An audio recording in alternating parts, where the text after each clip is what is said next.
Hi lovelies, welcome back to my memoirs and a few pages from my diary. This is the current situation that has been going on in our boma. We've been having an invasion of these insects. I don't know what they are called in English, but in Kiswahili, or rather in the local language here, they are called Ngorio Morio. And they have really been stressing us out. This started as a joke actually. They were just around the compound.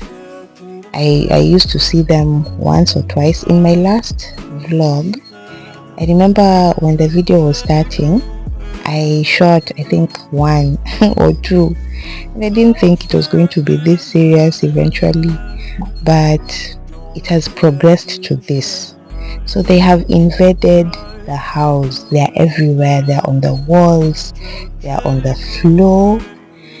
And I just wanted to share this, document it, because I don't know. I would want one day when it's all over to just look back to this and just be proud of ourselves that we actually survived this invasion.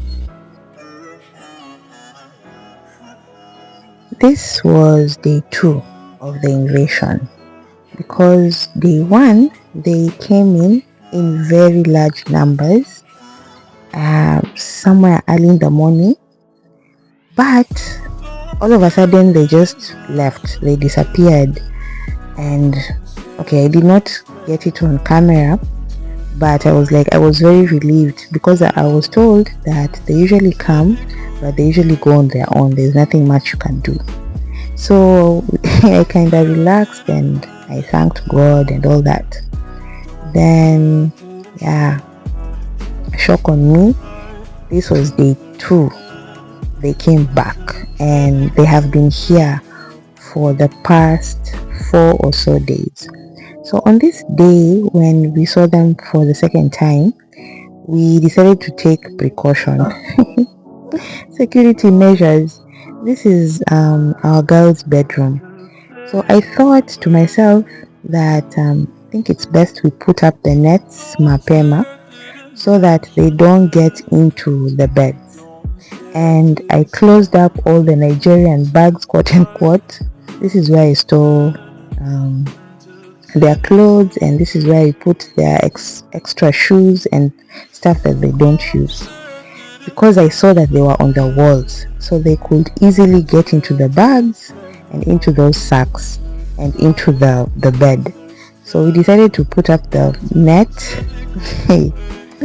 to block them away. At least when it comes evening, it will be safer for the girls to sleep well without having to worry about them being all over the mattress and that.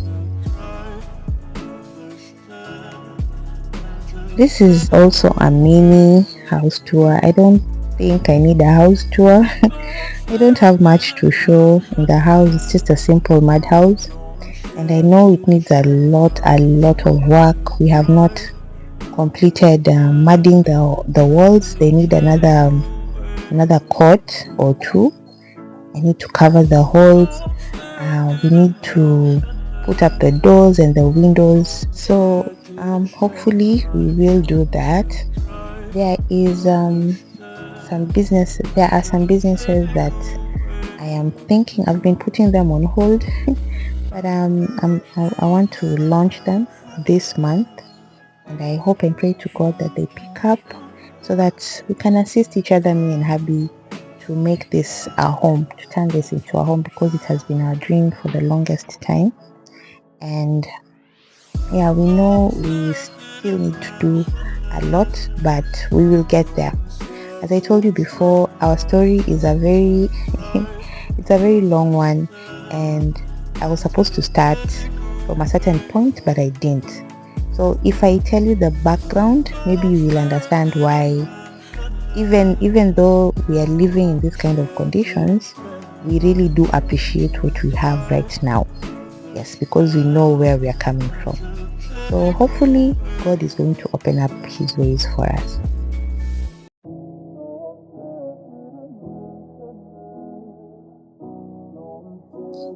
And this is my bedroom, me and hubby. And the main difference is we do not have a bed. We have two mattresses which sit on some pieces of iron sheets and an old carpet that we used to own. So this was the main thing that was giving me stress because I sleep here with our 3-year-old. Now that hubby usually is not around most of the time, it's just me and the toddler. Yeah, my little man. So my anxiety kicked in because I'm like, hey, how am I going to sleep with my baby? With these creatures being everywhere, now that they are on the ground and we are directly on the ground. So I also decided to put up our net so that they don't invade the sleeping area. At least when it comes nighttime, we will be much more comfortable to sleep. And this is just how my bedroom is. It's very simple, doesn't have a lot.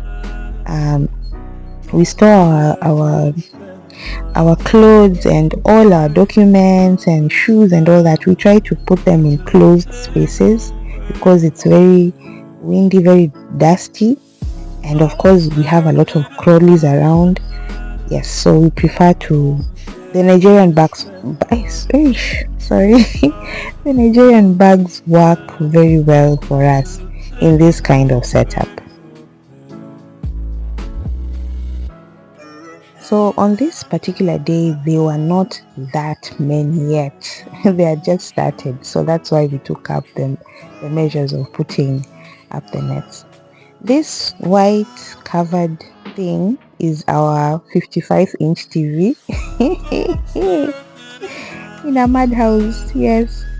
But it's not working. And even if it would work, we couldn't really use it because we don't have a strong inverter. That's where we put our solar setup. Those tires is like kind of my seat, and yeah, basically that's it. This is where I hang my handbags and my stuff. And our roof, we have the old mabambas and we have the new ones. As you see, they still have bondex and all that, but it holds. So yeah. And this is how the situation was later on during the day. They increased in number. Hey, I'm telling you, the challenges that we face living here. I've never experienced this thing before. I've never seen these doodles. I don't even know if such things exist. I know red ants, but not this. So it was very creepy. It was very creepy.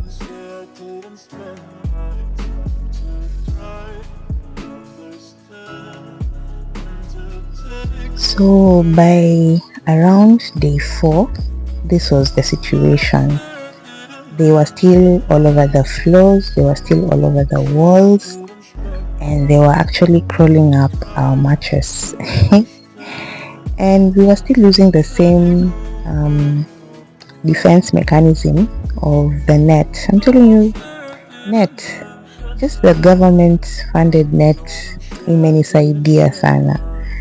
The nets are very important here. They really keep guard from a lot of things. So that on the first day, I didn't sleep on this bed. my younger one slept with my elder son on his bed, and mind you, my elder son has a 3x6 bed, and then I had to squeeze myself with the girls on their 4x6 because there were just too many, and I was a bit scared because at night I usually wake him up to pee. I also wake up to pee, so you have to remove the net and tuck it back in, remove and tuck it back in. So I was worried in that process I would let them in. So I decided to, everybody, for me and my son, let us sleep separately, which was very difficult because he's used to sleeping alongside me. But yeah, we managed. So on day 2, we came up with a better plan. So before I get into bed, I have to get a broom and beat up the mattress, sweep them off, and just get in systematically. Find a way of how you can get in without them following you. The good thing is they don't really go up all the way to the net. They just stick around. You see where they are? They just stick around the lower mattress. They don't go up to the net. So that was my worry, but we came to realize that they don't climb up other things apart from the wall. They don't climb up the bags, they don't climb up the seats, they don't climb up the beds. So I at some point I had let go and let God, and I think God was just coming through. I'm telling you, mi naishi hapa na nguvu za Mungu. I live here with God's protection. That's what I usually say. I know this place is very challenging. It has a lot of creatures, snakes and insects and all that, but I strongly believe that God is the one who is keeping us safe every single day. In as much as I try my level best to do what I can in my capacity to keep me and the kids safe, but God really plays a big role, and I thank God every single day when I wake up and when I go to bed. So I don't know when this is going to end. I'm being told that they come during the rainy seasons because they are running away from the humid environment outside. So they are seeking a warm, dry place. Now that we are in June, today is June 4th, if I'm not wrong, and the rains are still there. I'm imagining a scenario where I have to put up with these things for the rest of the month. But all in all, you kind of grow into them. You learn to live with them, you forget sometimes that they're there because they don't bite. That's a good thing. They don't bite. They don't really come up your slippers or your shoes. They don't crawl over your legs, the way the other insects do. I mean, it's very strange, but they're not really a nuisance. It's just that they are very creepy and they're everywhere, and it's very uncomfortable being around them. But yeah, let me just thank God for that. So this is our living area. I had another couch here, but it's the one that is outside. We had an infestation of bed bugs at some point when we were still in town. So we decided not to put it here. We took it out, and it also got it's not in good mint condition. Yeah, it got broken down somewhere, so we decided not to have it. But this is what we have currently, and this is my sitting area. Yes, and there's my bicycle. Our bicycle, it's not working now. It has an issue. We need to sort that out. So we are still using our Lamborghini and Futsubishi, our feet, to do our errands and stuff. But yeah, that was a small mini tour of our house. I know it needs a lot of work. We still have very many holes on the walls, but right now there are some things we are working on, and hopefully they will go through together with what hubby is getting, and we are going to sort out the issues that we have at hand. So let's hope and pray that they are going to go away eventually, and when they do, I will update you on that. So that's it for today, lovelies. Thank you so much for watching, and see you in my next one. Bye.